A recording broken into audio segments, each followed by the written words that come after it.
بسم الله الرحمن الرحيم الحمد لله الذي هدانا لهذا وما كنا لنهتدي لولا أن هدانا الله لقد جاءت رسل ربنا بالحق والصلاة والسلام على رسول الثقلين محبوب رب المغربين والمشرقين جد الحسن والحسين أبي القاسم محمد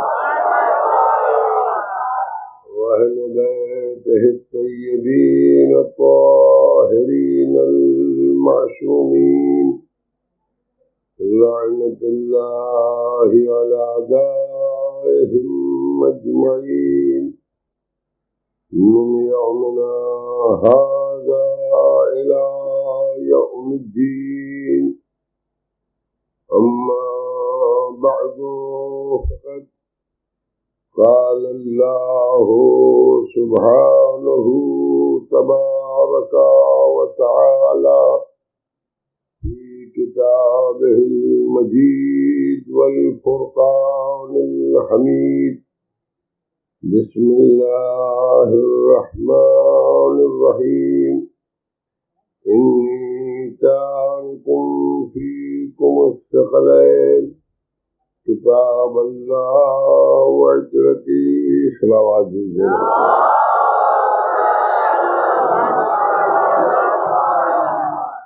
سرور کائنات ختمی مرتبت جناب محمد مصطفیٰ صلی اللہ علیہ وسلم اس حدیث میں ارشاد فرمایا ہے کہ اے مسلمانوں میں تم میں دو چیزیں چھوڑے جا رہا ہوں، ایک قرآن اور دوسرے اپنی رب. یہ دونوں ایک دوسرے سے جدا نہ ہوں گے یہاں تک کہ مجھ سے حوض کوثر کو ملے. اور اگر تم چاہتے ہو کہ میرے بعد گمراہ نہ ہو تو ان دونوں سے متمسک رہنا. صلوات دیجیے محمد.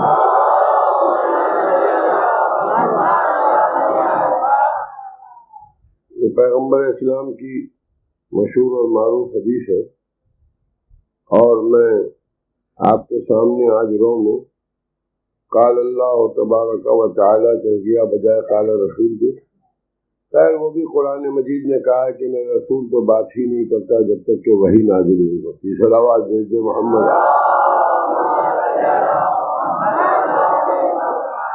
لیکن اگر شعون بھی غلطی ہو جائے تو اعتراف کر لے نہیں مناسب. اس سلسلے میں آپ کی خدمت میں قرآن و اہل بیت کے موضوع پر جو گفتگو جاری وہ ان منزلوں سے گزر رہی ہے کہ ہم کو کافر ہونے کا فتویٰ دیا جاتا ہے کہ ہم کافر ہیں، اور یہ کہا جاتا ہے کہ ہم تحریف قرآن کے قائل ہیں. ہم قرآن مجید پر ایمان نہیں رکھتے جبکہ ہم نے ابتدائی دوسری تیسری اور چوتھی مجلس میں آپ کے سامنے مکمل ثبوت فراہم کر دیا کہ بحمد اللہ ہم قرآن پر ایمان رکھتے ہیں، اور ہمارا قرآن بسم اللہ سے شروع ہوتا ہے، بلکہ ہم تو نقطۂ بائے بسم اللہ سے قرآن کے قائل ہیں، اور والناس تک کے قرآن مجید کے قائل. تو والناس میں نے اس لیے کہا کہ عبداللہ ابن عمر معوذتین کو یعنی ان دو سوروں کو قل اعوذ برب الفلق اور قل اعوذ برب الناس کو قرآن کا جز نہیں قرار دیتے، بلکہ اگر کسی قرآن میں لکھا دیکھتے تھے تو کاٹ دیتے تھے اور کہتے تھے کہ یہ دو تعویذ ہیں جو رسول اللہ کے لیے آئے تھے، قرآن کے سورے نہیں. تو ہم نقطۂ بعض کے بھی قائل ہیں اور ان دونوں سوروں کے بھی قائل ہیں کہ یہ قرآن مجید کے سورے ہیں. صلوات دے محمد.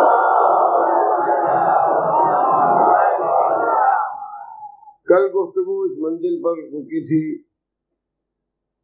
کہ ہمیں تحریف قرآن کا قائل بتایا جاتا ہے. ہم کو قرآن مجید کے سلسلے میں مشکوک بتایا جاتا ہے، حالانکہ ایسا نہیں ہے. اب ہم نے جائزہ لینا شروع کیا کتب اسلامی کا کہ علماء اسلام کا قرآن مجید کے سلسلے میں کیا خیال ہے اور سابقین کا کیا خیال ہے، تابعین کا کیا خیال ہے، تبع تابعین کا کیا خیال ہے اور اصحاب کا کیا خیال ہے. ابھی تو گفتگو خلافت راشدہ کے اندر ہی چل رہی ہے. اور کل میں نے آپ کی خدمت میں عرض کیا تھا کہ میں کچھ حوالے اور آپ کی خدمت میں پیش کروں گا. تو ازالۃ الخفا میں شاہ ولی اللہ محدث دہلوی نے پہلی جلد میں 25ویں صفحے پر لکھا ہے کہ جو قرآن خلیفہ دیوم نے زید بن ثابت کے ذریعے جمع کرایا تھا، وہی قرآن خلیفہ دیوم کے عہد خلافت میں جاری و ساری رہا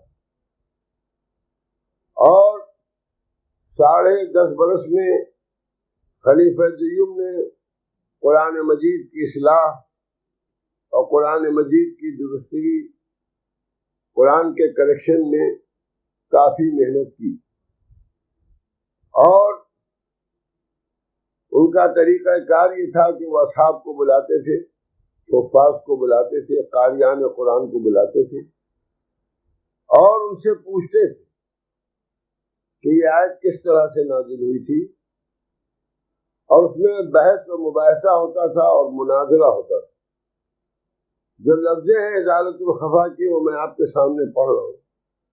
شاہ محدث دہلوی نے لکھا ہے کہ اگر حق اس قرآن کے ساتھ ہوتا تھا جو خلیفہ اول نے جمع کیا تھا تو آیت کو رہنے دیتے تھے، اور اگر حق ان کے خلاف ہوتا تھا تو آیت کو قرآن سے نکال دیتے. یعنی حق کا تعین نہیں ہوا تھا، حق کا مدار گواہی پر تھا. اصحاب کی گواہی دلیل حق تھی، علم خلیفۃ المسلمین خود دلیل حق نہیں تھا. صلوات محمد. یہ جملہ ازالۃ الخفا کا بتاتا ہے کہ جو زید بن ثابت نے قرآن جمع کیا تھا وہ جمع تو ہو گیا تھا لیکن امت اس پر جمع نہیں ہوئی تھی. توجہ فرمائیے، میں نے بہت قیمتی جملہ کہا. خلافت پر اجماع ہو گیا تھا مگر قرآن پر اجماع نہیں ہوا تھا. صلوات محمد. لوگ کہتے ہیں نا کہ اسلام میں اجماع ہے، امت جس بات پر جمع ہو جائے تو خلافت پر تو جمع ہو گئی امت، لیکن قرآن پر جمع نہیں ہوئی. اور قرآن میں اختلاف رہا. 10.5 برس تک بحث اور مباحثہ ہوتا رہا اور 10.5 برس تک قرآن مجید کا کریکشن ہوتا رہا. دوسری بات جو مجھے عرض کرنا ہے اس سلسلے میں کہ مسلمان اس بات پر غور کرے کہ اس کا مطلب یہ ہے کہ خلیفہ رسول کو یہ حق بھی حاصل ہے کہ وہ قرآن میں کریکشن کر سکے اور لوگوں سے گواہی قرآن کے سلسلے میں طلب کر سکے. اگر یہ حق خلافت نہ ہوتا، اگر خلیفۃ المسلمین کو یہ حق نہ ہوتا تو کہتے بس جیسا زید بن ثابت نے جمع کیا ہے اس کو قبول کر لو. لیکن ایک اور مشکل سوال پیدا ہو جاتا ہے کہ جب خلیفہ دیوم نے قرآن کو درست کیا تو خلیفہ اول کے زمانے میں جو قرآن چلتا رہا وہ درست نہ تھا. صلوات محمد وعلیہ. اس کا مطلب یہ ہے کہ ہو سکتا ہے جو آیت بعد میں درست کی گئی ہو اس آیت پر پہلے غلط عمل ہو گیا ہو، تو اس عمل کا ذمہ دار کون ہوگا؟ کیونکہ قرآن میں احکام اسلام، سارے احکام اسلام میں.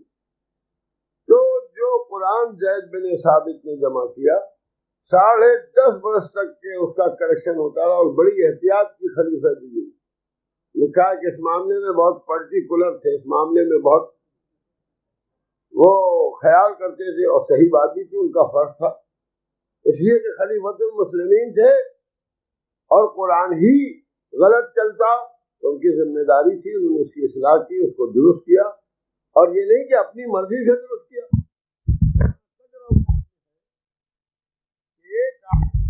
وہ خود فرماتے تھے کہ آیہ رجم قرآن میں تھی، میں نے خود پڑھی ہے اور میں نے خود رسول اللہ سے آیہ رجم سنی ہے، لیکن جب ان کو گواہی نہ ملی، انہیں 2 گواہ نہیں ملے جو کہتے ہاں ہم نے بھی سنی تھی، تو اپنے علم پر انہوں نے قرآن میں داخل نہیں کرا.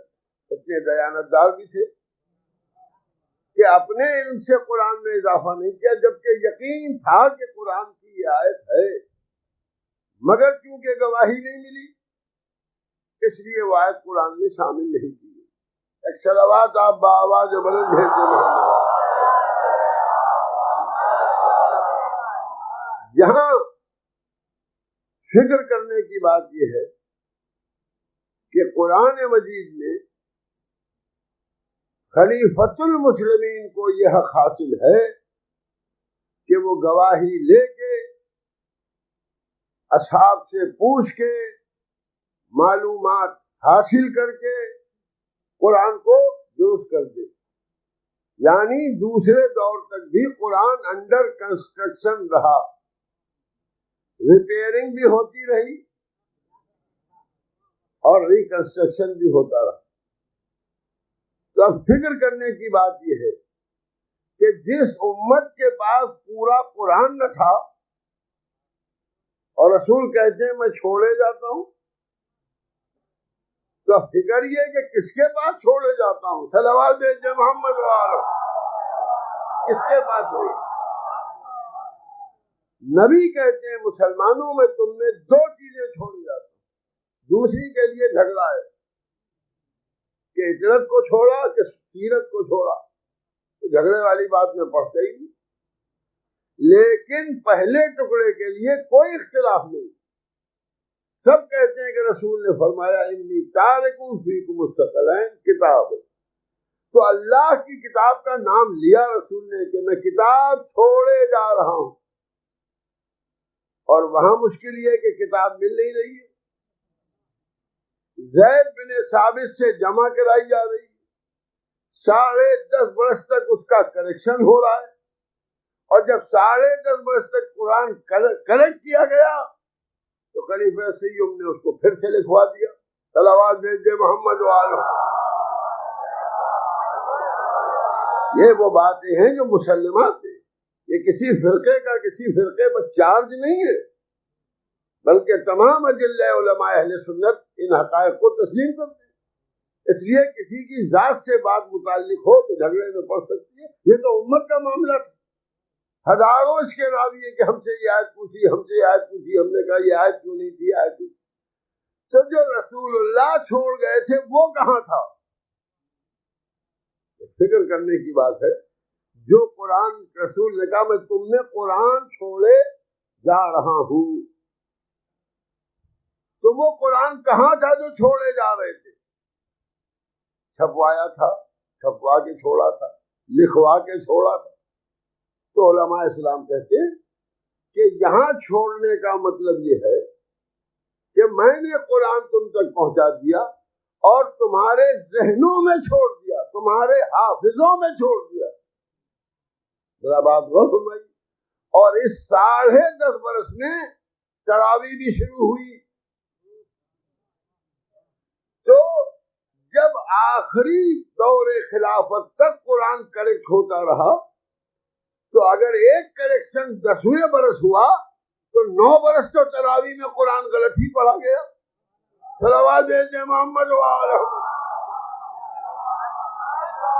ایک صلوات ذرا اور بآواز بھیجے.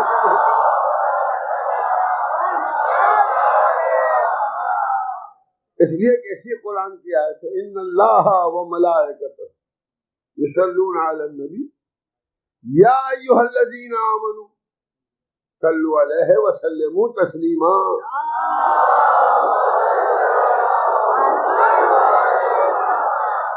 تو چونکہ یا ایھا الذین آمنوا ہے تو میں ادب سے ہاتھ جوڑ کے پوچھنا چاہتا ہوں، کیا مومنین امام باڑے کے اندر ہی بیٹھتے ہیں؟ جو باہر بیٹھتے ہیں ان کے لیے آیت نہیں ہے؟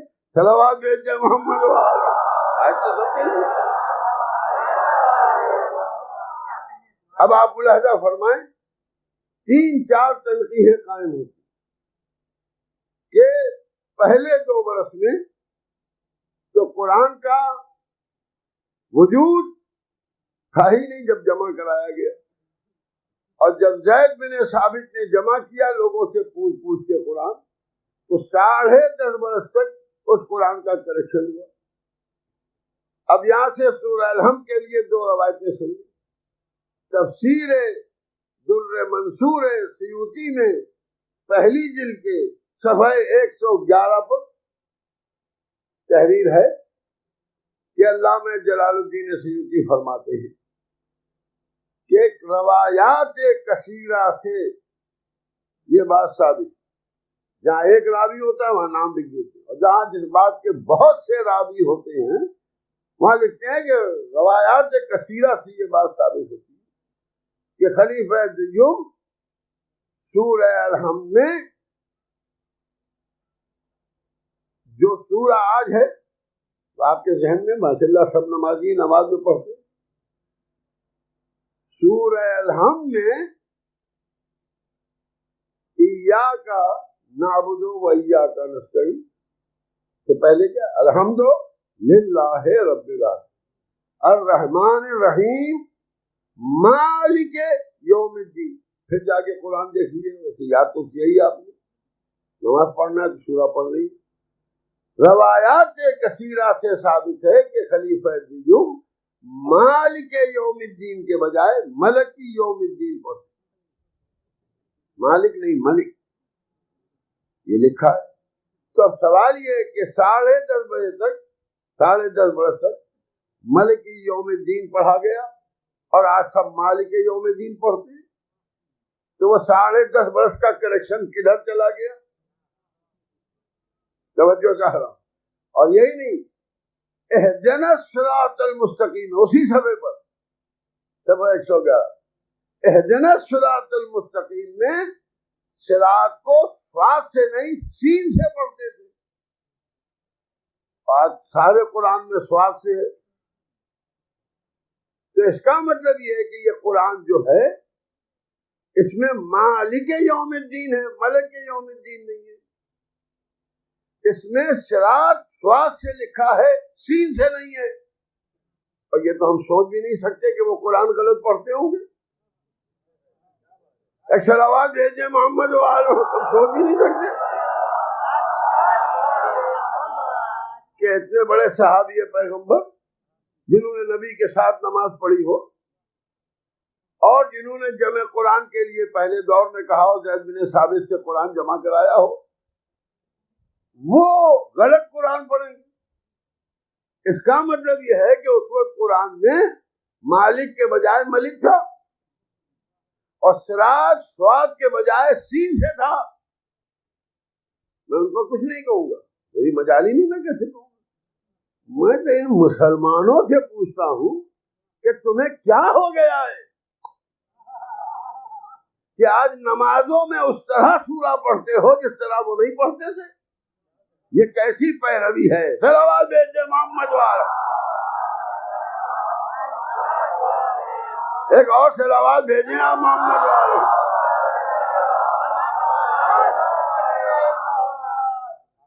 جب یہ روایت سن لی اور دیکھ لی، آج میں نے سنا دی، اور اب جا کے آپ علماء سے پوچھیے کہ اگر آپ خلیفہ دیوم کو مانتے ہیں تو مالک یوم الدین پڑھیں گے تو ہم آپ کے پیچھے نماز نہیں پڑھیں گے، اس لیے کہ آپ کی نماز میں سورہ الحمد مطابق تلاوت خلیفہ دیوم نہیں آئے. اور آگے بڑھی قرات اسی لیے واجب ہے قرآن پڑھنے کہ جو ہم لفظ ہیں، ہم آواز، ان میں فرق ہو جائے. صراط صراط، سین کی آواز اور ہے عربی میں اور صاد کی آواز اور ہے. اور آج جتنے قاریان قرآن قرات کرتے ہیں وہ صاد کی قرآن کرتے ہیں، کیونکہ قرآن میں بھی صاد لکھا ہوا ہے. لفظ صاد ہے، اردو میں صاد کہتے ہیں، لہٰذا میں بھی کہہ رہا ہوں کوئی صاحب لفظی گرفت نہ کرے. توجہ فرمائی آپ نے. تو گزارش یہ ہے کہ سورہ الحمد وہ سورہ ہے کہ جس کے بغیر آدمی مسلمان نہیں رہ سکتا. ویسے تو حکم یہ ہے اقلن کہ کم سے کم ہر حدیث سرور کائنات ختمی معتبر جناب محمد مصطفیٰ صلی اللہ علیہ وسلم کہ ہر مسلمان کو کم سے کم روزانہ کم سے کم اقلن 50 آیتیں قرآن کی ضرور تلاوت کرنا ہے. اور حضور نے فرمایا ہے جو روزانہ 50 آیتیں قرآن کی تلاوت کرے گا تو اللہ کی رحمت اس کے گھر پر نازل ہوگی.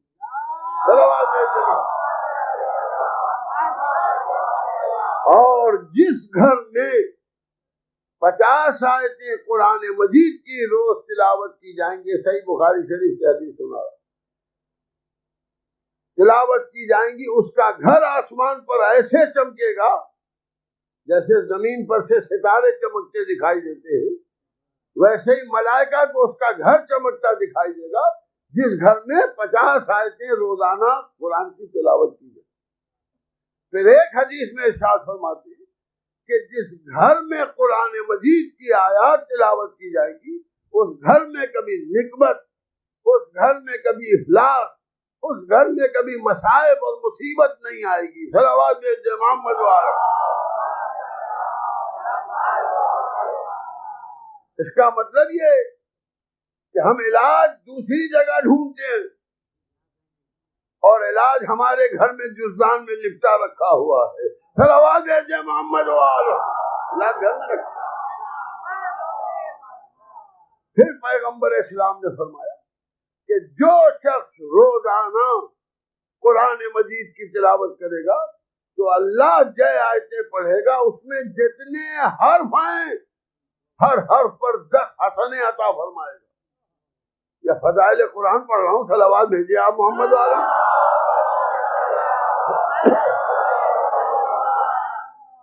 آخر میں ایک عجب بات کہہ دی، مگر شرط یہ ہے کہ قرآن کو آنکھوں سے دیکھ کے پڑھنا. اگر تم نے کہیں غلط پڑھا تو عذاب بھی اتنا ہی ہوگا. محمد والا. میں کچھ کہہ گیا. صلوات محمد والا. یہ حدیث جب میں نے عذاب والی دیکھی تو شروع سے تو میں بہت خوش چلا آ رہا تھا اور طے کر لیا تھا کہ پڑھوں گا. پڑھتا ہوں الحمدللہ. مثال کی بات، پڑھتے پڑھتے یہ ثواب ہے اور حج و عمرے کا ثواب ہے اور یہ ثواب ہے، اور جب کا اگر غلط پڑھا تو اتنا ہی عذاب بھی ہے. میں نے کہا غلط کیوں پڑھیں گے، چھپا ہوا قرآن لے لیں گے. اگر غلط لکھا ہے تو لکھنے والے کو عذاب جائے گا، ہم سے کیا مطلب، ہم تو صحیح پڑھ رہے ہیں. مگر جب یہ روایت دیکھی تو ہوش ہو گئے. کیا مالک یوم الدین پڑھیں کہ ملک یوم الدین پڑھیں؟ جب صراط المستقیم پر پہنچے تو پریشان ہو گئے. سواد سے پڑھیں کہ سین سے پڑھیں؟ سواد سے پڑھیں کہ سین سے پڑھیں؟ اگر سواد سے ہے صراط اور سین سے پڑھا تو پریشانی، اور اگر سین سے ہے سواد سے پڑھا تو پریشانی. کہاں آپ نے یہ موضوع چھیڑ دیا، ہم پریشانی میں پڑ گئے. آپ الحمدللہ نہیں پریشان ہوں گے، کیونکہ مسلمان تو کلمہ پڑھ کے مطمئن ہو جاتا ہے، باقی پریشانی اس کے ساتھ آتی نہیں. مصیبت تو کتابیں پڑھنے والے کے لیے ہے. اب کیا کریں؟ کہا نہیں صاحب، آپ جیسا لکھا ہے ویسا پڑھیے. تو کیا معاذ اللہ وہ جیسا لکھا تھا ویسا نہیں پڑھتے تھے؟ یہ کون کہہ سکتا ہے، کس کی مجال؟ تو یوں کہیے تب اس طرح لکھا تھا، اب اس طرح لکھا ہے۔ اب یہ سوال ہے کہ تیسرے دور میں صراط سواد سے لکھا گیا کہ سین سے لکھا گیا؟ اور تیسرے دور میں مالک یوم الدین لکھا گیا یا ملک یوم الدین لکھا گیا؟ صاحب کیا پتا کیا تھا؟ تو کنفیوژن نبی کی اس حدیث سے شروع ہوا ذہن مسلم میں۔ نبی نے کہا مسلمانوں میں تم میں دو وزنی چیزیں چھوڑے جاتا ہوں، ایک قرآن تو نہیں، نبی کا دامن پکڑ لیا۔ کہاں چھوڑا قرآن؟ کس کے پاس چھوڑا؟ یا رسول اللہ چھوڑے جا رہے ہیں تو پتا بھی بتا دیجئے کہاں چھوڑے جا رہے ہیں۔ محمد محمد محمد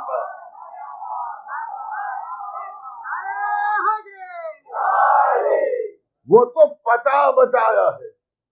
ہم بمبئی میں آئے، قرآن کی تلاوت کرنا تھی، گھر پر قرآن بھول آئے، ہم نے آپ سے پوچھا قرآن کہاں ملے گا؟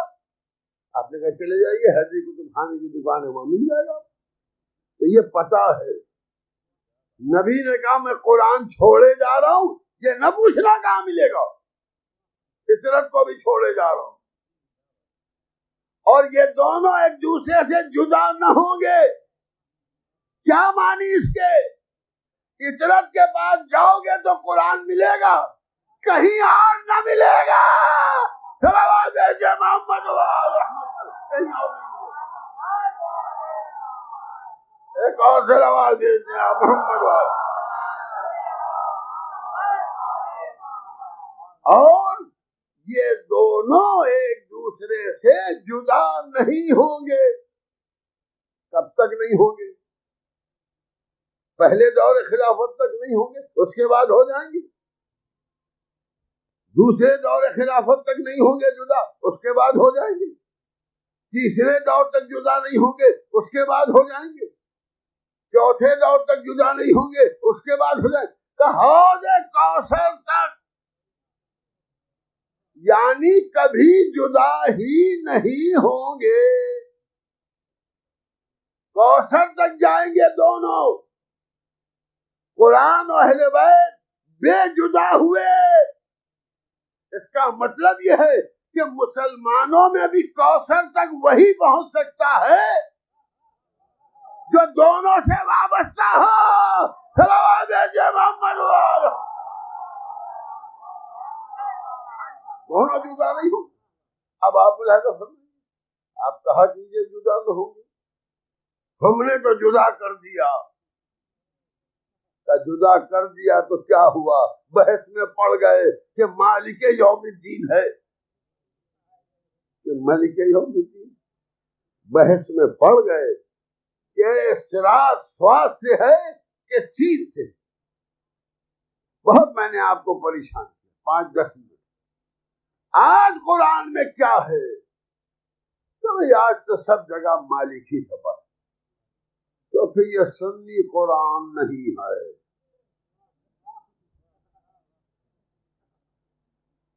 یہ سنی قرآن، گھبرائیے گا نہیں ہے، یہ سنی قرآن نہیں۔ پھر مالک یوم الدین کون پڑھتا تھا؟ قاری تو مالک ہی پڑھتے تھے، صراط کا ساتھ سے پڑھتے تھے۔ تو یہ شیعہ قرآن،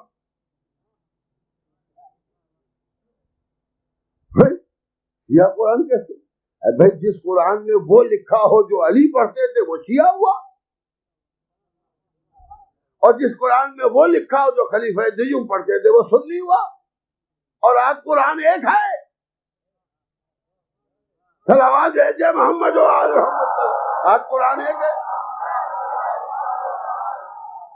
اس کا مطلب یہ ہے کہ میری یہ تقریر سننے کے بعد شیعہ تو قرآن چھوڑے گا نہیں۔ میں کیا کہہ رہا ہوں؟ اگر کسی جاہل، ہر سنی کو نہیں کہہ، سنی میں بھی تو کئی کوالٹیز ہیں، ایسے بھی سنی ہیں تو کعبے کے متولی بنے ہیں، اور ایسے بھی سنی ہیں جن کو کہتے تم کافر ہو، تم حج نہیں کر سکتے، تم مدینے نہیں جا سکتے۔ میں انقلاب میں بحث چل رہی ہے، ہندوستان کے ایک بہت بڑے عالم کو گرفتار کر لیا، پکڑ لیا، ان کی کتاب کو ضبط کر لیا، ان کے قرآن کو ضبط کر لیا، ان کو مدینے نہیں جانے دیا۔ مفتی اختر رضا خان ہے جو بریلی کے اتنے بڑے عالم بیٹھے، کروڑوں مسلمان جن کے ماننے والے ہندوستان میں ہے کہ نہیں، کہاں اس پر انقلاب میں مضامین چل رہے، جلوس بھی نکلا ہے۔ کس بات پر جلوس نکلا؟ جو سمجھدار سنی مسلمان تھے انہوں نے احتجاجی جلوس نکالا، اس حکومت کے خلاف نکالا جس حکومت نے ایک فرقے کے عالم کو گرفتار کیا صرف اس لیے کہ اس کا عقیدہ اس فرقے کے عقیدے سے نہیں ملتا۔ نکالا جلوس، کیا نہیں نکالا؟ توجہ چاہتا ہوں، اسی لیے ہم محرم کا جلوس نکالتے ہیں۔ فرق یہ کہ آپ نے سعودی عرب کے خلاف نکالا، ہم نے یزیدی ذہنیت کے خلاف نکالا۔ ارے آپ نے پودے کے خلاف نکالا، ہم دادا کے خلاف نکال۔ محمد والو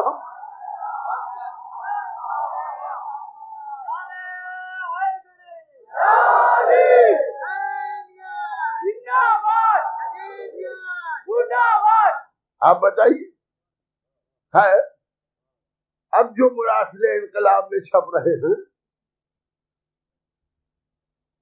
وہ یہ کہتے ہیں کہ یہ جلوس غلط نکلا۔ معلوم یہ ہوا کہ ایک مسلمان ایسا ہے جو ہمیشہ جلوس سے گھبراتا ہے۔ میں کیا کہہ رہا ہوں، ادھر کوئی جلوس نکلا اس کے کان کھڑے ہوئے، اور نہ جانے کیوں پہلے ہی یقین ہو جاتا ہے کہ ہمارے خلاف ہوگا۔ پھر آواز دیتے محمد والے۔ یہ چور کی داڑھی کا تنکا کیوں؟ کوئی پروسیسن نکلا، آپ نے اپنی داڑھی پہ ہاتھ پھیرا۔ سوال یہ ہے کہ کسی کے عالم کو آپ گرفتار کریں گے، ٹھیک ہے وہ آپ کے مسلک میں نہیں ہے، تو یا تو یہ کہہ دیے کہ حق خالی ایک فرقہ کرے گا اور بیٹھ کے مناظرہ کر لیجئے کون کرے گا، کس کا حق زیادہ ہوگا۔ صاحب حق سارے مسلمانوں کا، سب کا تو ہے ہی، ہم تو خود کہہ رہے سب کا، ہم کہاں کہہ رہے کہ ایک فرقہ جائے، مگر آپ یہ کہہ رہے جو ہمارے مسلک کے خلاف ہو وہ نہ ہے۔ کیوں؟ ہم مکے کے متولی ہیں۔ متولی آپ کو کس نے بنایا؟ انگریزوں نے۔ محمد والو دیکھیے، سعودی عرب کو سمجھا دیجئے کہ وہ کعبے میں فرقے واریت نہ پھیلائے، اس لیے کہ اگر فرقوں کی بحث آئے گی تو صرف شیعہ جائے گا حج کو۔ کیوں؟ اس کے مولا کی جنم بھومی ہے۔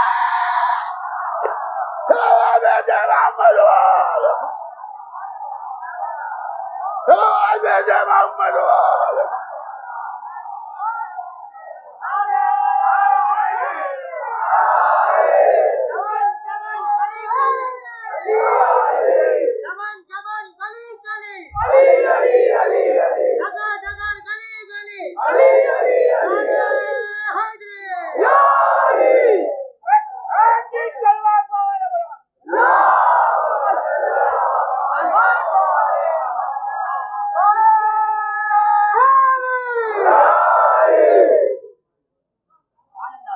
کعبے میں ہمارا پہلا امام پیدا ہوا، کعبے پہ ہمارا حق پیدائشی ہے اور سب کا غصبی ہے۔ محمد والو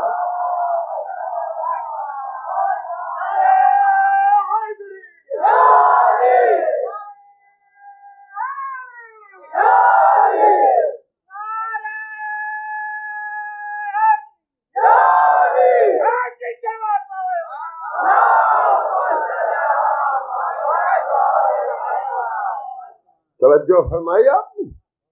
سوال یہ پیدا ہوتا کہ بین کر دیا کہ آپ مدینے نہیں جا سکتے، اس کے خلاف لوگوں نے احتجاج کیا کیونکہ یہ عمل خلاف ہے اسلام۔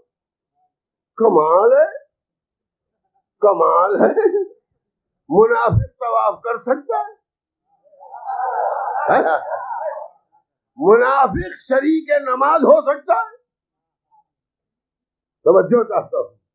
اور مسلمانوں کا ایک فرقہ جس کو خود خوش عقیدہ کہتے ہیں، بریلیوں کو خوش عقیدہ کہا جاتا ہے۔ اب بتائیے آپ اس کا کیا علاج؟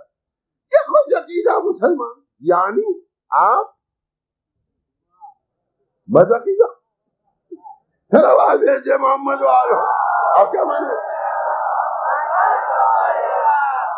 کیونکہ یہ دو فرقوں نے اسلام کو تباہ کیا ہے، ایک خوش عقیدہ سنیوں نے، ایک خوش عقیدہ شیعوں نے۔ تو اصلاح تو بد عقیدہ کر ہی رہے، مگر سوال یہ کیا فرق ہے کہ یہ لوگ اہل بیت کو چاہتے ہیں، آپ کام اصحاب کی پیروی کرتے ہیں۔ چھاپیے قرآن میں سین سے تیرات، مالک کا الف ہٹائیے، ملک لکھیے۔ نہیں وہ نہیں لکھ سکتے۔ کیوں نہیں لکھ سکتے؟ کیوں نہیں لکھ سکتے؟ سارے قرآنوں میں تو مالک ہی لکھا ہے، یہ کس کی کاریگری ہے؟ 10.5 برس تک ملک رہا، توجہ چاہتا، اور 10.5 برس تک سین سے صراط رہا۔ یہ سواد سے کب ہو گیا؟ یہ مالک کب ہو گیا؟ اور کس نے کیا؟ کب کیا؟ اور پھر یہ روایتیں سننے والے کیا کر رہے تھے؟ کیوں کرنے دیا؟ جب علی نے مسجد نبوی میں مسلمانوں کو نماز پڑھائی اور مالک یوم الدین کہا تو کسی کے مائی کے لال نے کیوں نہیں علی کو ٹوکا؟ کیا نہیں ٹوکا؟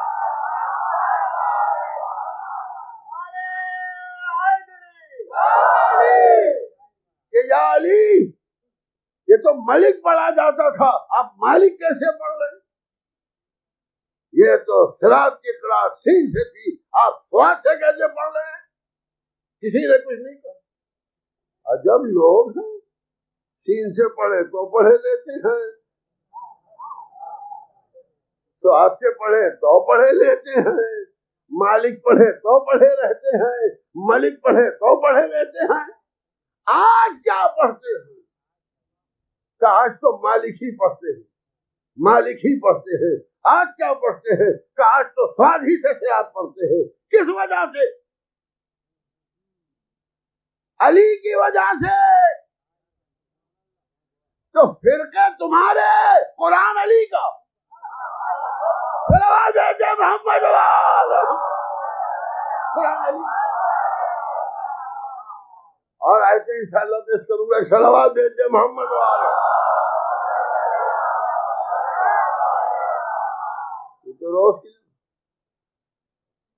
وہ جو سورہ جمعہ میں یہاں وہ بھی پڑھے، اس میں بھی پڑھتا ہے، افزو پڑھتے تھے۔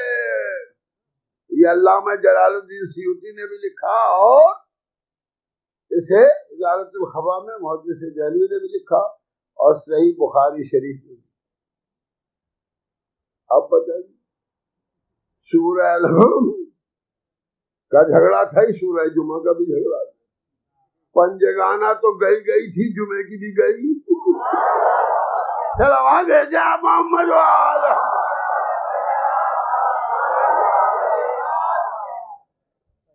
توجہ تھا۔ آج مسلمان کیا پڑھتا ہے؟ کہ وہی جو لکھا ہے۔ کیا لکھا ہے؟ کہ وہی جو علی پڑھتے تھے۔ دیکھیے پتھر رکھ رہا ہوں، ہٹا دے کوئی۔ فضول اور فول بکنا تو اور ہے، تاریخ کی دلیل لاؤ۔ کیوں آج وہ پڑھتے ہو جو علی نے جمعے کے سورہ میں پڑھا، سورہ جمعہ میں؟ کیوں نہیں وہ پڑھتے جو خلیفہ دیوب پڑھتے؟ آپ کیسی باتیں کرتے؟ علی کو بھی تو خلیفہ ہی مانتے۔ وہ ختم ہو گیا ہمارا تمہارا میل، جھگڑا ختم۔ توجہ چاہ رہا ہوں، اتحاد بین المسلمین والے سنیں، اتحاد چاہتے، اتحاد تو ہو ہی گیا، چاہنے کی کیا بات ہے؟ پورا قرآن وہی لے لیا مسلمانوں نے جو علی نے دیا، ٹھیک ہے، علی نے سوچا ہم نے جو لکھا وہ لے نہیں رہے ہو تو لکھاؤ، 10.5 برس کریکشن کرو، لیکن پاس ہوگا ہمارے تھرو، اور پھر ہم جو سورہ جس طرح پڑھ دیں گے قیامت تک ویسے ہی چھپا کرے گا، محمد وہی چھپے گا۔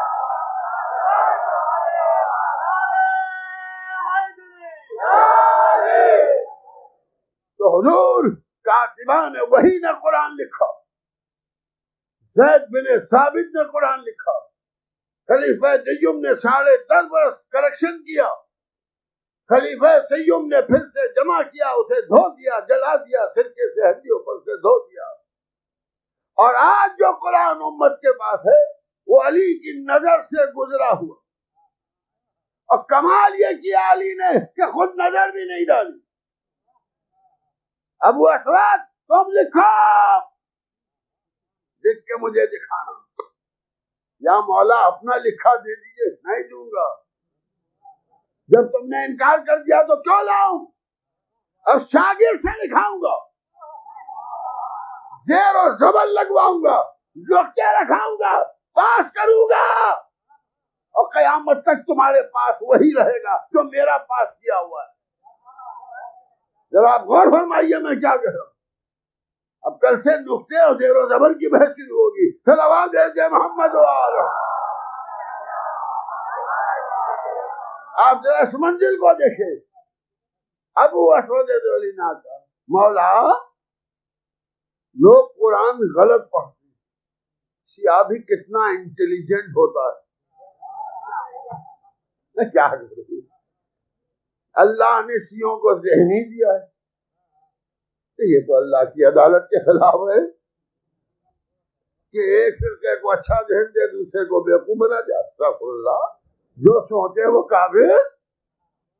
توجہ، اللہ نے تو یکساں ذہن دیا سب کو، یہاں ولایت علی نے سائیکل کر دیا۔ محمد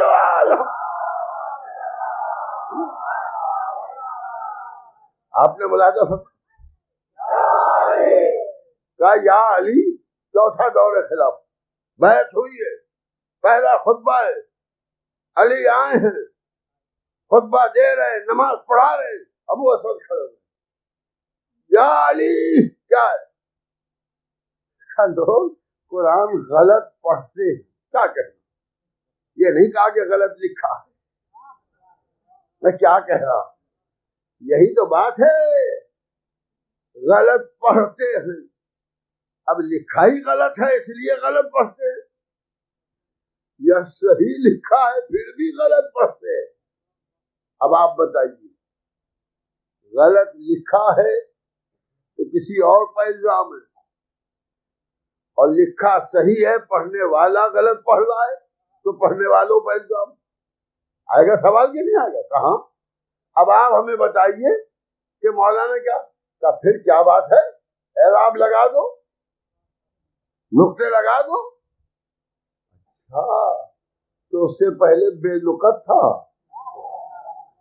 پتہ نہیں کس کی عداوت میں نقطے اڑا دیے تھے۔ محمد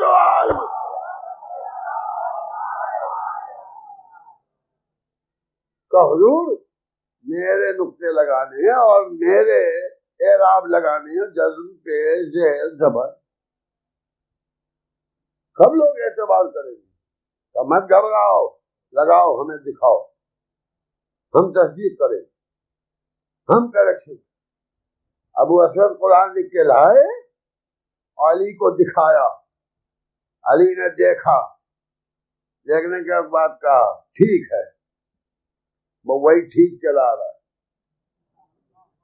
ذرا غور فرمائیے، مولا آپ ہی لکھیے گا، میں تو لکھ چکا ہوں، وہی لے آئیے، کبھی 2 قرآن ہو جائیں گے، صحیح ہے غلط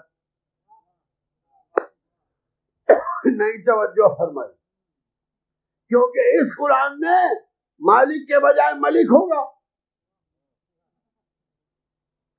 اور اس قرآن میں مالک ہوگا، اس میں سراج سواد سین سے ہوگا، اس میں سواد سے ہوگا، اور لوگ کہیں گے سیاہ قرآن چاہیے، سیاہ قرآن ہاں وہی جس میں سواد سے سراج ہے، سنی قرآن چاہیے، ہاں سنی قرآن ارے وہی جس میں سین سے سراج ہے، یہ جھگڑا چلتا کہ نہیں؟ اور جہاں سین اور شین کا معاملہ آتا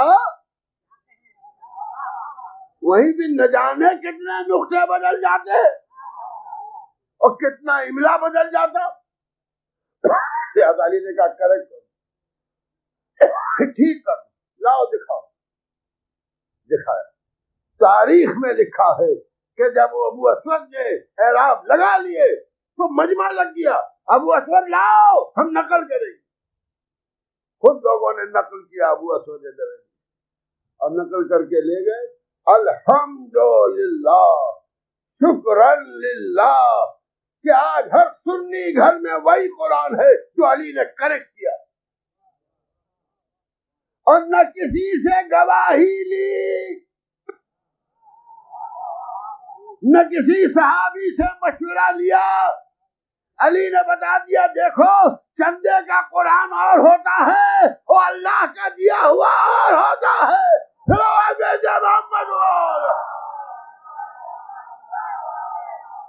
ایک اور صلوات بآواز بلند بھیج دیا محمد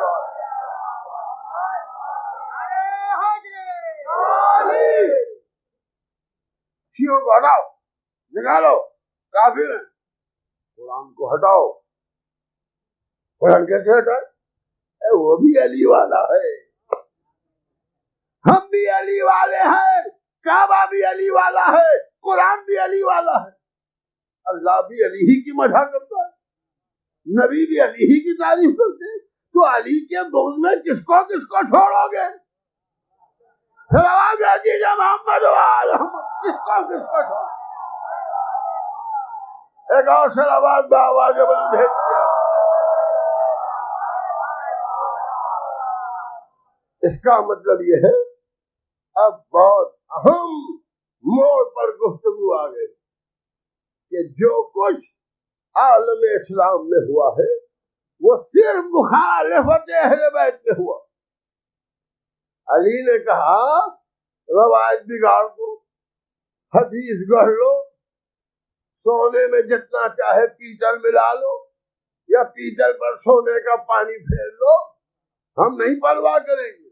کھولو کارخانے، ڈھالو سکے، گڑو حدیثیں، بناؤ روایتیں، ہمیں کیا پرواہ، مگر ہم کسوٹی کو کسوٹی رکھیں گے۔ توجہ چاہیے۔ لوگ کہتے ہیں کہ جب بیعت کے ذریعے خلافت نہیں ہوتی تو علی نے کیوں تسلیم کی؟ آج سنو، علی نے امت کے لیے خلافت تسلیم نہیں کی تھی، قرآن کے کریکشن کے لیے قبول کی تھی۔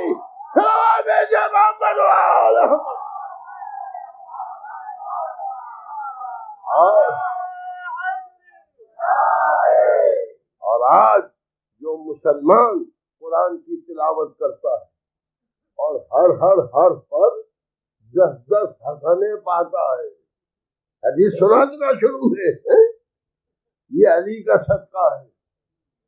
قسم خدا کی اگر علی قرآن مجید کو درست نہ کر دیتے اور سین و صاد و سین و شین کا جھگڑا چلتا رہتا تو بجائے پڑھنے کے ثواب کے عذاب ہی ہوتا۔ تو وہ قرآن ثواب رکھتا ہے جو علی کے ساتھ ہے، اسی لیے پیغمبر نے کہا تھا کہ علی قرآن کے ساتھ ہے، قرآن علی کے ساتھ۔ علی کی زندگی میں جو چھوڑے جا رہا ہوں قرآن وہ علی کے بھروسے پر، حسن کے بھروسے پر، حسین کے بھروسے پر، اپنی بیٹی فاطمہ کے بھروسے پر، اس کی اولاد کے بھروسے پر، ورنہ ہمیں معلوم ہے کہ تم کتنے بڑے کاریگر ہو۔ صلوات ہے محمد وآلہ۔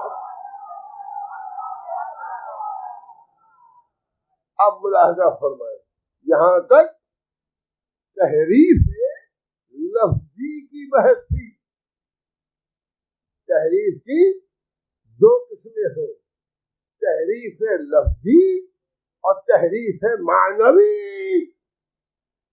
یہ تو کچھ نہیں، یہ تو لفظوں کا جھگڑا ہے، یہ لفظوں کا جھگڑا ہے جو میں نے آپ کو 3 دن میں سنایا مختصر کر کے، دودھ نہیں پلایا، بالائی جمی جمائی، ورنہ سینکڑوں حوالے ہیں، کہاں تک آپ کا وقت کروں، چن چن کے میں نے سنا دیے کہ کوئی نہ بچا جو قرآن کے معاملے میں پھنسا نہ ہو۔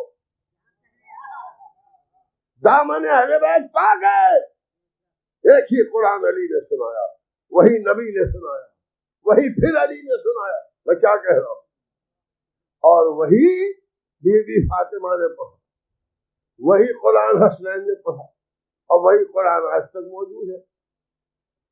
یہ تو آپ کو تو ٹھیک ہے، آل رسول کی دین نہیں، آپ تو غلامان رسول ہیں، بے شک غلام نہیں ہے ولی کے، غلام کے غلام، ہم غلامان قمبر ہیں، ہماری مائیں اور بہنیں بی بی فاطمہ کی کنیزیں نہیں ہیں، حفظہ کی کنیز، ہم کو کنیز کی کنیزی کا شرف ہے۔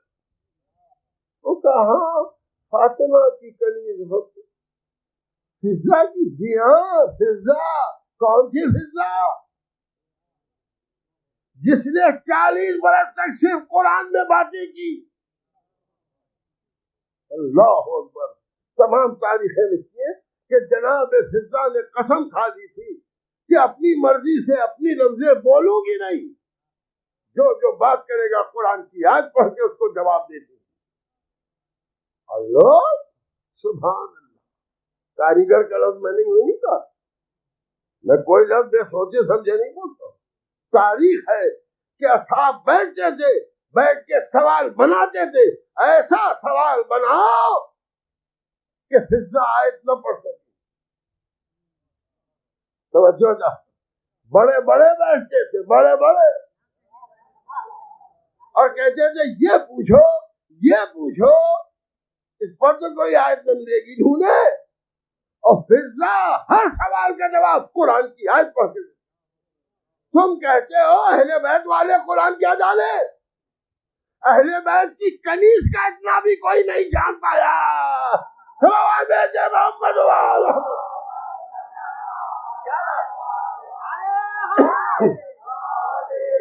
بس ایک جملہ سے دماغ تو میرا ہی ایسا، کیا کروں، میں خود اپنے دماغ سے پریشان۔ جب میں نے یہ روایت پڑھی کہ لوگ بیٹھ کے ایسا سوال بناتے تھے کہ فضہ آیت نہ پڑھ سکے، تو میں نے کہا یہ کیسے مومن بالقرآن تھے؟ قرآن کہتا ہے کوئی خوش کو چل ایسا نہیں جو قرآن میں نہ ہو، اور وہ اس فکر میں ہے کہ ایسی بات پوچھو جو قرآن میں نہ ہو۔ اچھا ہوا خلافت کی بات نہیں پوچھی،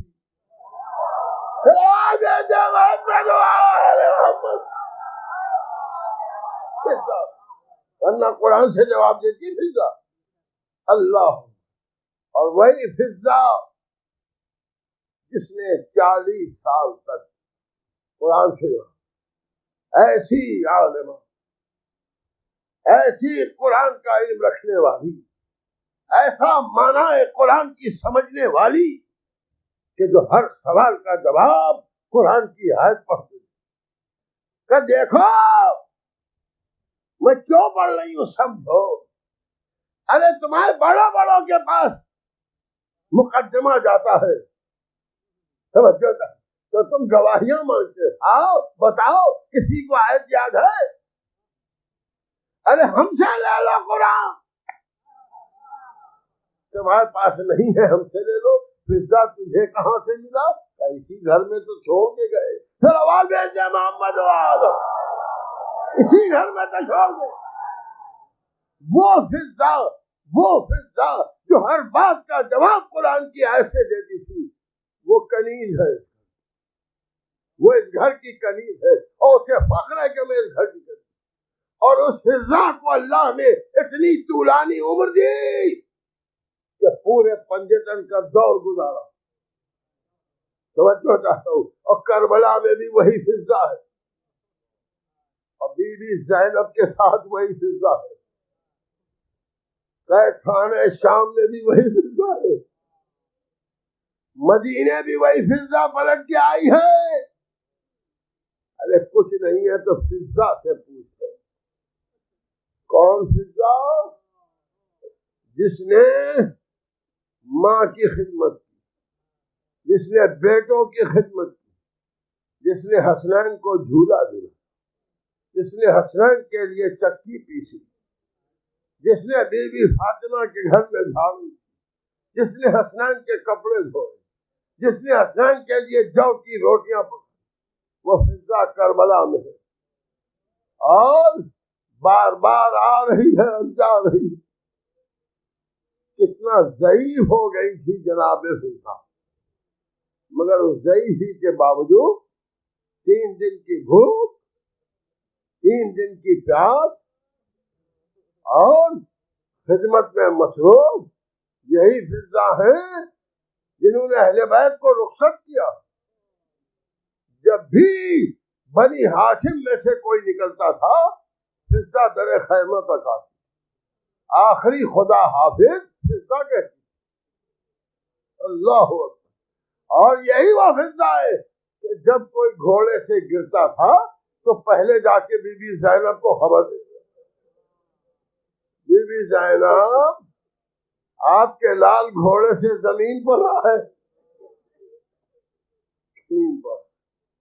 اور یہی فضا تھی جو لمحے لمحے کی خبر لا کے دی اور کہتی تھی بی بی علی اکبر شہید ہو، قاسم شہید ہو۔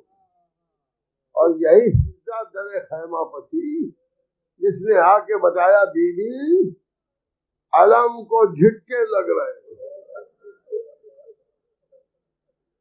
بی بی اسلام کا علم سرنگو ہو رہا ہے۔ پھر دوڑ کے آئی بی بی، علم سنبھل گیا۔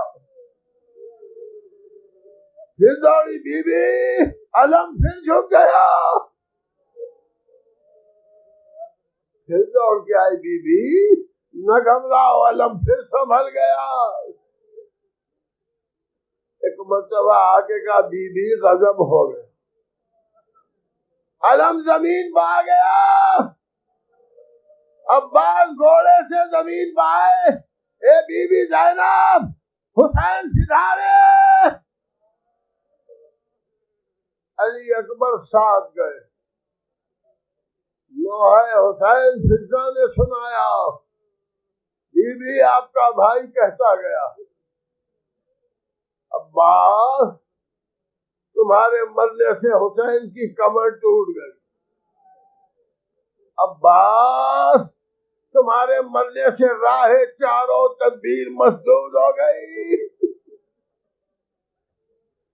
ہاں عزادارو، ہاں حسین کا ماتم کرنے والوں، ماتم حسین عباس کا حق تھا، مگر جس کے دونوں شانے قلم کر دیے گئے، اسی لیے ہم دونوں ہاتھوں سے ماتم کرتے ہیں۔ آقا آپ اپنے بھائی کا ماتم نہ کر سکے تو پوری قوم قیامت تک ماتم کرے گی۔ جزاکم رب۔ ہاں آپ روئیں گے اور بہت روئیں گے، کیونکہ عباس علمدار کا ماتم۔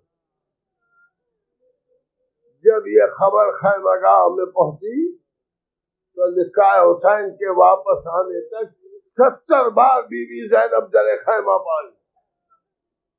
فضا دیکھ کیا ہوا، فضا میرا بھائی واپس آیا کہ نہیں، فضا سکینہ کہاں ہے، اطفال حسین کہاں ہے؟ اللہ اللہ۔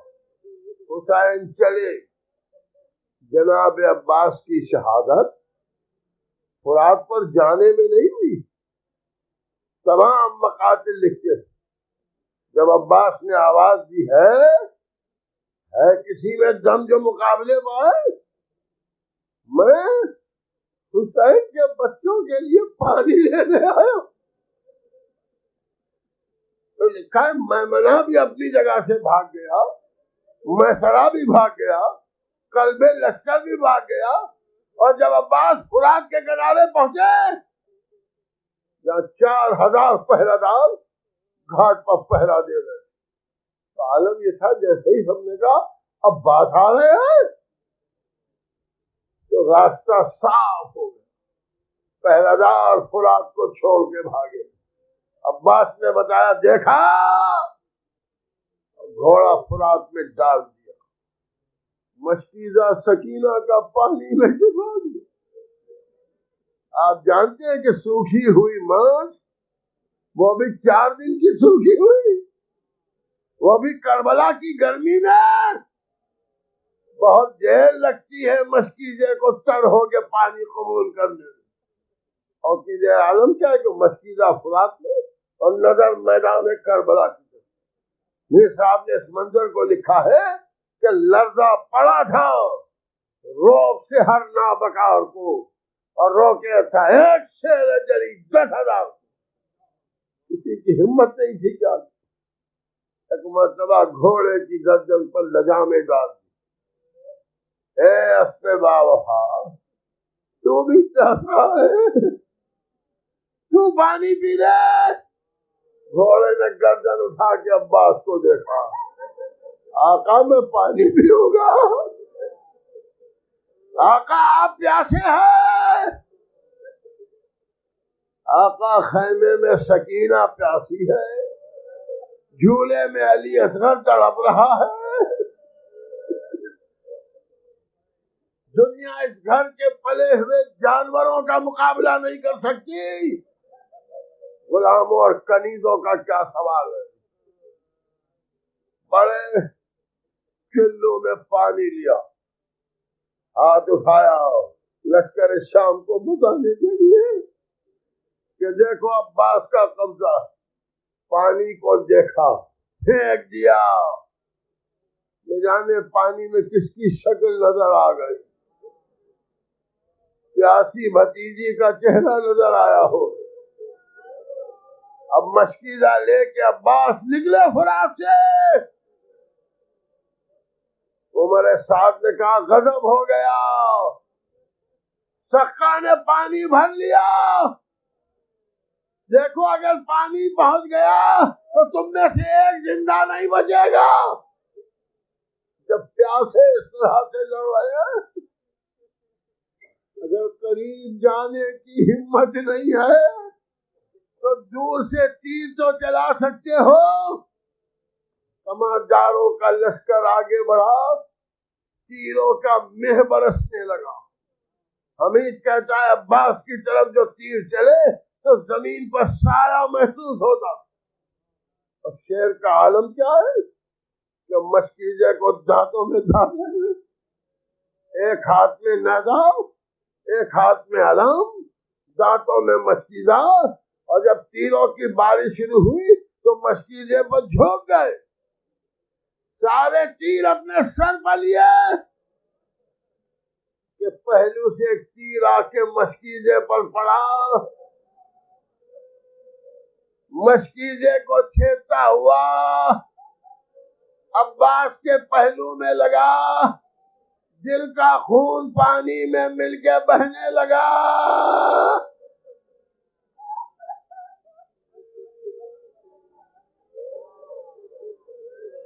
جزاکم ربکم، خدا آپ کو کسی غم میں نہ رلائے سوائے غم اہل بیت کے۔ اے عزادارو، لکھا ہے کہ عباس نے جو دیکھا پانی بہ گیا، پھر فرات کا رخ کیا۔ اب فرات کے کنارے لشکر آ چکا تھا، پھر بھی کسی میں جرأت نہیں تھی کہ سامنے سے آ جائے، اس سے کسی نے ایک وار کیا اور دائنا ہاتھ کٹ کے زمین پر گرا۔ عباس نے بائیں ہاتھ میں مشک و علم سنبھالا، فرات کی طرف بڑھے، کسی نے بائیں ہاتھ پر وار کیا، وہ شانہ بھی کٹ کے گرا، پھر بھی ہمت، فرات کی طرف گھوڑا بڑھ رہا ہے، کہہ رہے ہیں اس میں وفادار مجھے فرات تک پہنچا دے تاکہ میں پانی بھر لوں، اور سکینہ تک پہنچا دو۔ ایک دفعہ سر پر گرد لگا، اب سنبھلا نہ گیا، علمدار لشکر حسینی زمین پہ آیا، بس ایک تصور اور مجلس تمام، حسین چلے حسین چلے۔ تو چونکہ پہلے شانے کٹے تھے اس لیے حسین کو پہلے شانہ ملا، ہاتھ اٹھایا، آنکھیں ملنے لگے۔ بھائی حسین کو یاد آیا ہوگا، اے عباس اے عباس، یہ وہی ہاتھ ہے جو بابا نے 21ویں رمضان کی رات کو میرے ہاتھوں میں دیے تھے۔ ارے آج حسین کو وہ ہاتھ کٹے ہوئے